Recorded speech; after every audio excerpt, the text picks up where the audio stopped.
నమస్తే, welcome to our channel. Tirumala laddu కల్తీ నెయ్యి కేసులో కీలక పరిణామం చోటు చేసుకుందని చెప్పుకోవచ్చు. మరి మాజీ ఈవో అయినటువంటి ధర్మారెడ్డి ఈ కేసులో అప్రూవర్గా మారారు. అప్పట్లో చైర్మన్గా వ్యవహరించినటువంటి సుబ్బారెడ్డి ఒత్తిడితోనే ఈ విధంగా జరిగింది అని చెప్పి ఆయన చెప్పడాన్ని ఏ విధంగా చూడాలి? అంతేకాకుండా బోలేబాబా డైరీ, ఏఆర్ డైరీల డైరెక్టర్లతో సంప్రదింపులు జరిగింది వాస్తవమే అని చెప్పి ఆయన సిట్ ముందు వాంగ్మూలం ఇచ్చారు. మరి సుబ్బారెడ్డి అరెస్ట్ అయ్యే అవకాశాలు కనిపిస్తున్నాయా? ఏం జరగబోతుంది తెలుసుకునే ప్రయత్నం చేద్దాం. దీన్ని విశ్లేషించడానికి మనతో పాటుగా ఉన్నారు senior journalist doctor Shyam Prasad గారు. నమస్తే. నమస్తే. టీటీడీ తిరుమల లడ్డు కల్తీ నెయ్యి వ్యవహారంలో కీలక పరిణామం. మరి ధర్మారెడ్డి గారు అప్రూవర్గా మారడం, సుబ్బారెడ్డి గారు చూసుకున్నట్లయితే ఈ నెల 13న విచారణ ఉంది. మరి విచారణ నేపథ్యంలో ఆయనను అరెస్ట్ చేసే అవకాశాలు కనిపిస్తున్నాయంటారా? ఎందుకంటే ఈ రోజు సిట్ ముందు వాంగ్మూలం ఇస్తూ ఇదంతా కూడా హైకమాండ్ ఒత్తిడి, సుబ్బారెడ్డి ఒత్తిడి వల్లే ఇదంతా జరిగిందని చెప్పి ధర్మారెడ్డి గారు చెప్పారు. ఏం జరగబోతుందంటారు ఈ కేసులో? టీటీడీ చైర్మన్, ఈవో కీలక వ్యక్తులు. తిరుపతి దేవస్థానంలో ఏం జరగాలన్నా వాళ్ళకి తెలియకుండా ఏది జరగదు. ఇది 2019 నుంచి 2024 మధ్యలో జరిగిన పెద్ద స్కాము. ఇది 2024లో చంద్రబాబు నాయుడు గారు ముఖ్యమంత్రి అయిన తర్వాత ఒక మీటింగ్లో బయటపెట్టాడు ఆయన. తిరుపతి లడ్డూలో వాడే నెయ్యి కల్తీది, యానిమల్ ఫ్యాట్ నుంచి కూడా తీసి కలుపుతున్నారంట. అది దుర్మార్గము. అంటే కొంతమంది విఘ్నులు చాలా తెలివిగల వాళ్ళు అనుకున్నారు. చంద్రబాబు నాయుడు గారు చాలా తొందరపడి మాట్లాడారు. ఎందుకు ఆయన అంత తొందరపడి మాట్లాడాడు అన్న. ఒక ముఖ్యమంత్రి స్థాయి వ్యక్తి అలా మాట్లాడాడంటే దాంట్లో ఎంతో తెలియకుండా మాట్లాడ్డా ఆయన. చాలా న్యూట్రల్స్, అంటే రాజకీయ పార్టీలతో సంబంధం లేని వాళ్ళు కూడా చంద్రబాబు నాయుడు గారు చాలా తొందరపడి మాట్లాడారు అన్నారు. ఈవెన్ ఇంక్లూడింగ్ తెలుగుదేశం పీపుల్ కూడా అన్నారు అనమాట. సీఎం గారు అంత తొందరపడి మాట్లాడాల్సింది కాదు అని. అంటే ఎవరు నమ్మలా. అసలు అంత దుర్మార్గాన్ని ఏ మనిషి నమ్మడనమాట.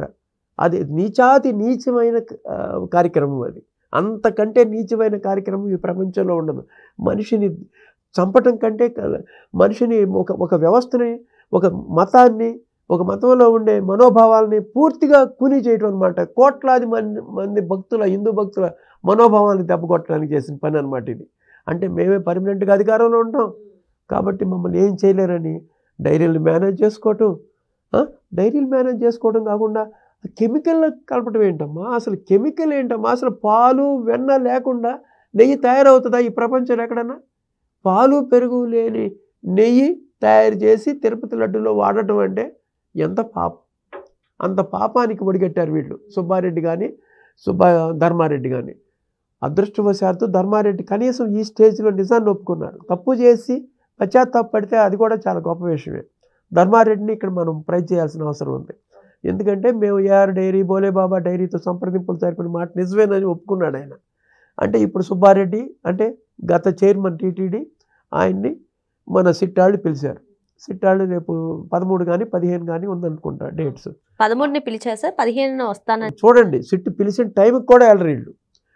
మేము ఆ టైంకి రాము, మేము చాలా బిజీ వ్యక్తులు, మేము 15వ తారీఖు వస్తాం. చేసింది పాపం సిట్ గవర్నమెంట్ వ్యవస్థని కూడా లెక్క చేయకుండా వాళ్ళ ఇష్టం వచ్చిన రేట్లో ఆడ రావటం. అసలు ఈ సిట్ వేసినప్పుడు కూడా చంద్రబాబు నాయుడు గారు ఇమీడియట్గా సిట్ వేశారు. ఈ విషయం తెలిసిన వెంటనే సిట్ వేశారు. ఆ సిట్ వేసినప్పుడు ఈ సుబ్బారెడ్డి అనే ఆయన సుప్రీంకోర్టుకి వెళ్ళాడు.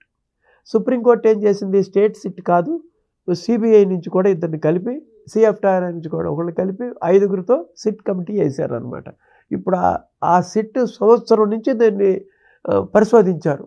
ఎన్నో రకాలుగా పరిశోధించారు. ఏఆర్ డైరీ ఏంటి, బోలేబాబా డైరీ ఏంటి, కెమికల్ ఏంటి, పాలు ఎక్కడ, అసలు నెయ్యి ఎక్కడ తయారవుతుంది, ట్యాంక్స్ ఎట్లా వస్తున్నాయి, దాన్ని అంతా ట్రాక్ చేశారు. ట్రాక్ చేసి అల్టిమేట్గా చివరికి ఆ కెమికల్స్ అమ్మే అతను సుగంధి, అతని ఆంగోళం చాలా విచిత్రంగా ఉంది. నేనే కెమికల్స్ ఇచ్చానని అతనే ఒప్పుకున్నాడు. అంటే సుగంధి పేరు చూడండి, బ్రహ్మాండంగా ఉంది సుగంధి అంట. అతను 41 అక్యూజ్డా ఎంత ఉంది, నెంబర్ 41 ఎంత. అట్లాగే ఇతని పేరేంటి, ధర్మారెడ్డి కూడా ఇదైపోయాడు. ఎందుకంటే దేవుడి దగ్గర ఇలాంటి వేషాలు వేస్తే పట్టుబడతారు.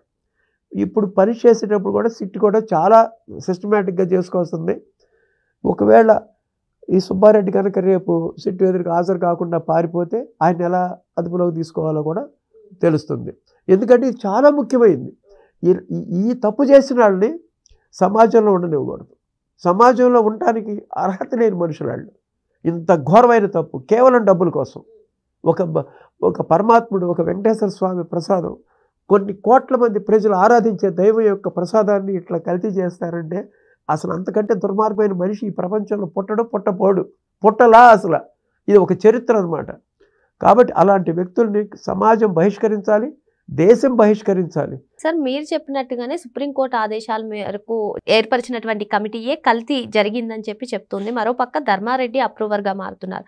ఈ నేపథ్యంలో సుబ్బారెడ్డి అరెస్ట్ అయ్యే అవకాశాలు కనిపిస్తున్నాయంటారా? తప్పనిసరిగా అరెస్ట్ అవ్వచ్చమ్మా. ఎందుకంటే చంద్రబాబు నాయుడు గారు సిట్ వేసిన టైంలో జగన్మోహన్ రెడ్డి గారు గత ముఖ్యమంత్రి, 1924 మధ్యలో ముఖ్యమంత్రి. మేము అసలు కల్తీ నెయ్యే చేయలేదు, మేమంతా స్వచ్ఛమైన నెయ్యి ఇచ్చాము. అది ఎంతో సిస్టమేటిక్గా సెవరల్ ప్లేసెస్లో దాన్ని టెస్ట్ చేసిన తర్వాతే దాన్ని వాడాము. చంద్రబాబు నాయుడు గారు మమ్మల్ని అబాస్ పాలు చేయాలని వాడారని చాలాసార్లు మాట్లాడారనమాట. ప్రజలు కూడా అప్పుడు ఓహో ఇది నిజమేగాను అనుకున్నారు. ఇప్పుడు ఇంత ఇన్వెస్టిగేషన్ జరిగిన తర్వాత అసలు పాలు నెయ్యే లేవు అనే, పాలు వెన్న లేదని తెలిసిన తర్వాత ప్రజలందరూ చాలా కోపంతో ఉన్నారు. భక్తులు, హిందూ మత సంబంధించిన ప్రజలంతా చాలా కోపంగా ఉన్నారు, బాధగా ఉన్నారు. ఇలాంటి ప్రసాదాన్ని మనకుంది, ఎందుకు ఇంత మనం మోసం చేయాల్సిన అవసరం ఉంది? దాని బదులు వాళ్ళు అడుక్కుంటే మేము డబ్బులు వేసేవాళ్ళం కదా. 250 కోట్ల కోసం భక్తుల మనోభావాలు దెబ్బకొడతారా? అది గవర్నమెంట్లో ఉండాలంటే ఒక పవిత్రమైన పర్సనే నాయకుడికి ఎన్నుకోబడ్డాలి. ఒక పవిత్రత లేకపోగా ఒక సామాన్య వ్యక్తిగా కూడా ఉండడానికి అర్హులు కాదు వాళ్ళు. ఒక చైర్మన్ గానో ఒక ఈవోగా ఉండడానికి అర్హత లేదు వాళ్ళకి. అటువంటి తప్పు చేసినప్పుడు, తప్పు చేసిన వ్యక్తి అసలు ఆ స్థాయిలో ఉండకూడదు, ఆ స్థాయిలో ఉండి తప్పు చేయకూడదు. ఎంతో నీతి నిజాయితీతో దేవాలయాల దగ్గర ఉండాల్సిన మనుషులు మాది లేదు, పైనుంచి ఒత్తిళ్ళు వచ్చినాయి అంటారు. పైనుంచి ఎక్కడి నుంచి ఒత్తిడి వచ్చింది కూడా ఇప్పుడు తేలిపోతుంది. రేపు సుబ్బారెడ్డి కనుక సరైన సమాధానాలు ఇవ్వకపోతే ఆడ ఇన్వెస్టిగేషన్ ఎలా చేయాలో వాళ్ళకి బాగా తెలుస్తుంది.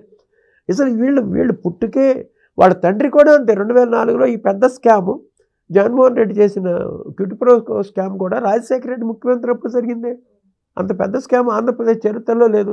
2004 నుంచి 2009 మధ్యలో జరిగింది అది.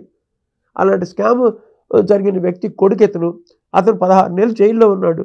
16 నెలలు జైల్లో ఉన్న వ్యక్తిని 2014లో 67 సీట్లు ఇచ్చి అపోజిషన్లో కూర్చోబెట్టింది ఆంధ్రప్రదేశ్ ప్రజానీకం. ఆంధ్రప్రదేశ్ ప్రజానీకాంతి తప్పు అంటున్నాను నేను. ఎందుకు అతనికి ఓటేయాలి? ఏం చూసుకుని ఓటేశారు? వాళ్ళ నాన్న ఏమైనా నీతిమంతుడా? ఆ నాన్న హయాంలోనే కదా జరిగిన ఈ అవినీతి మొత్తం, ఇతను చేసిన అవినీతి మొత్తం. ఇతను అవినీతే చేయలేదు అసలు. స్వచ్ఛమైన నాయకుడు ఆయన. అలాంటి వాళ్ళని ప్రజలు ఎన్నుకున్నారు. ప్రజలు తప్పు, ఇది ప్రజలు తప్పు. సరే, అపోజిషన్లో కూర్చోబెట్టారు. 2019లో ముఖ్యమంత్రినే చేశారు 151 సీట్లతో. అది ప్రజల్ని ఏమనాలి? ప్రజలు ఓటేసేటప్పుడు కనీసం విచక్షణ జ్ఞానం ఉండాలి. ఏంటి ఈ మనిషి, ఎందుకు వేస్తున్నాం ఓటు? కులపరంగానో, మతపరంగానో, వర్గపరంగానో, ప్రాంతీయ పరంగానో విడిపోయి ప్రజలు మావాడు, మా రీజను, మా పార్టీ అనేది చూడకుండా సరైన వ్యక్తిని, నిజాయితీ పరుణ్ణి, సమాజం గౌరవించే వ్యక్తినే మనం ఎన్నుకోవాలన్నమాట. ఈ ఉదంతం అది తెలియజేస్తుంది. సమాజం ఒక గౌరవప్రదమైన వ్యక్తిని ఎన్నుకోవాలి. అది గమనించిన ప్రజలే 2024లో 11 సీట్లకు మరి జరిగిపోయింది, తప్పంతా జరిగిపోయింది కమ్మా. ఆంధ్రప్రదేశ్ మొత్తం సర్వనాశనం అయిపోయింది 5 సంవత్సరాలు. ఆంధ్రప్రదేశ్ అంటేనే భయపడ్డారు ఇండస్ట్రీస్. ఒక ఇండస్ట్రీ రాల ఆంధ్రప్రదేశ్ 2019-24 మధ్యలో. ఇప్పుడు 10 లక్షల కోట్లు ఇన్వెస్ట్మెంట్స్ వచ్చేసినాయి ఆల్రెడీ 1.5 ఇయర్లో. ఎందుకు వచ్చినాయి? లోకేష్ లాంటి యువనాయకుడు ఎంత సమర్థవంతంగా ఒక యువనాయకుడిగా పెరుగుతున్నాడో చూసావు కదమ్మా. అలాంటి నాయకుడు భారతదేశంలో వాళ్ళు లేరు. యూత్ లీడర్ ఏ స్టేట్లోనూ లేడు. మీరు చూడండి, టోటల్ కంట్రీలో మీరు ఏ స్టేట్లో చూసినా లోకేష్ లాంటి యువనాయకుడు లేడు. రేపు భారతదేశానికి అలాంటి నాయకులు కావాలి. అందుకనే మోడీ గారు 2 సార్లు లోకేష్ని పిలిపించుకున్నారు. సార్, ఇక్కడ ఇంకో అంశం సార్, తిరుపతి టీటీడీ చైర్మన్గా వైవి సుబ్బారెడ్డిని కానివ్వండి, భూమన కరుణాకర్ రెడ్డిని కానివ్వండి నియమించడంలో ఇటువంటి అవినీతి జరగడం కోసమే నియమించడం జరిగిందంటారా? వాళ్ళకి తిరుపతి దేవస్థానం మీద పూర్తిగా, తిరుపతి దేవుడి మీద పూర్తి నమ్మకం లేదమ్మా. ఏనాడు సతీ సమేతంగా గుడికి రాజశేఖర రెడ్డి గారి కుమారుడు జగన్మోహన్ రెడ్డి గారు ఆలయానికి వచ్చినప్పుడు కూడా గుంపులుగా వచ్చి చెప్పులతో కూడా ఆలయాల్లోకి వెళ్ళారు. దాని మీద ఒక విధమైన నమ్మకం లేదు వాళ్ళకి. నమ్మకం లేని వ్యక్తి ఈ మతంలో ఎవరు ముఖ్యులు అని ఆ మతానికి సంబంధించిన వాళ్ళనే దాంట్లో చైర్మన్గా కానీ ఈవో కానీ వెయ్యాలి. వాళ్ళు వేయకుండా ఆయన చుట్టాలనో, వాళ్ళ మతం సంబంధించిన వాళ్ళనో, ఆయనకు అనుకూలంగా ఉన్న వ్యక్తులను టీటీడీ చైర్మన్గా వేశారు. అట్లాగే వైఎస్ రాజశేఖర రెడ్డి కూడా కరుణాకర్ రెడ్డిని వేశాడు. కరుణాకర్ రెడ్డి అనే ఆయన కూడా క్రిస్టియన్. అలాగే ఈ వైవి సుబ్బారెడ్డి క్రిస్టియన్. ఇలాంటి వ్యక్తులను చైర్మన్గా వేస్తే హిందూ మతాన్ని ఎట్లా ఉద్ధరించగలరు వాళ్ళు? అన్ని మతస్థులు అందరూ దాంట్లో చేరారు. టీటీడీ అదే దేవస్థానంలో చైర్మన్ గారు ఒక ఇంటర్వ్యూలో ఒక యూట్యూబ్ ఛానల్లో ఇస్తా చెప్పారు, అలా పాతుకుపోయి ఉన్నారు అన్ని మతస్థులని. మా టార్గెట్ అన్ని మతస్థుల్ని తిరుపతి దేవస్థానం నుంచి తీసేయాలనే ఉద్దేశం ఉందన్నారు అనమాట. అది మంచిది. ఎందుకంటే ఒక నమ్మకం లేని వ్యవస్థ దగ్గర, ఒక నమ్మకం లేని దేవుడి దగ్గర అన్ని మతస్థులు దాన్ని చేయలేరు, ప్రాపర్గా సక్రమంగా వాళ్ళ విధులు నిర్వర్తించలేరు అనమాట. హిందూ మతం వాళ్ళనే అక్కడ మనం అపాయింట్ చేయాలి. సార్, మీరు చెప్పినట్టుగానే కరుణాకర్ రెడ్డి గారిని నియమించి, మరి ఇప్పుడు కరుణాకర్ రెడ్డి గారు కూడా అసలు కూటమి అధికారంలోకి వచ్చిన తర్వాత టీటీడీలో ఎన్నో అక్రమాలు, అవినీతి జరుగుతుంది అంటూ, గోవులు మరణిస్తున్నాయంటూ, మరి కల్తీ నెయ్యి జరిగి ఇలా ఉంటే నిర్ధారణ అవుతూ ఉన్నటువంటి నేపథ్యంలో ఇలాంటి ఆరోపణలు చేయడం పైన మీ అభిప్రాయం? లాస్ట్ 1.5 years నుంచి మనం ప్రసాదాలు తింటున్నామమ్మా. ఎంత హై క్వాలిటీ ప్రసాదం వస్తుంది, ఎంత ఎఫిషియెంట్గా ఉంది. ఇప్పుడు మన వాళ్ళ పార్టీ నాయకుడు అంబటి రాంబాబు మన అక్కడ వెంగమాంబ అన్నప్రసాద్ సత్రానికి వెళ్ళి భోజనం చేసి దాని గురించి చాలా గొప్పగా చెప్పుకున్నాడు ఆయన. ఇప్పుడు ఏమన్నాడు, ఇటువరెండు నుంచి కూడా అంతే ఉంది, దాంట్లో ఏమి పెద్ద స్పెషాలిటీ ఉన్నట్టుగా మాట్లాడుతున్నాడు అనమాట. అది రాజకీయంగా, ఇది రాజకీయం చేస్తున్నారు, నేను మాట్లాడానని అన్నాడు. అంటే వాళ్ళే ఏది బాగాలేదని చెప్తున్నారు కాబట్టి ఇతను బాగుందని చెప్పడం అనేది చాలా గొప్ప విషయం. అతను దేవుడు చెప్పించాడో ఏదో తెలియదు, మరి బాగుందని బాగలేదని ఎవరు చెప్పలేరు, బాగుందని. అందుట్లో ప్రసాదం అది. అటువంటిది వాళ్ళ పార్టీ నాయకుడే మంచిగా ఉందని చెప్పాడు. ఇంకా చెడు అనేది ఎక్కడ ఉంది తిరుపతిలో? ఎవరైనా సరే చాలా సిస్టమేటిక్గా నీట్గా ఉంది తిరుపతి అని చెబుతున్నారు. చక్కగా ఒక సక్రమమైన పద్ధతిలో నడుస్తున్నారు. చైర్మన్ గారు కూడా మన వేరే ఛానల్లో ఎక్కడో చూశాను నేను ఆయన ఇంటర్వ్యూ. ఆయన కూడా ఇంకా చాలా దీన్ని సమూలమైన మార్పులు చేసి భక్తులకి మంచి సౌకర్యాలు ఏర్పడదాం అనుకుంటున్నారు అన్నమాట.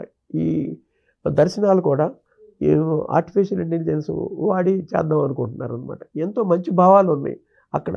ఆల్రెడీ అన్ని మతస్థులు పాతుకుపోయి ఉన్నారు, వాళ్ళు ఏం చేయలేకపోతున్నారు అనమాట. దాన్ని ముఖ్యమంత్రి గారి సహాయంతో ఒక ప్రక్షాళన చేయాలని కూర్చున్నారు.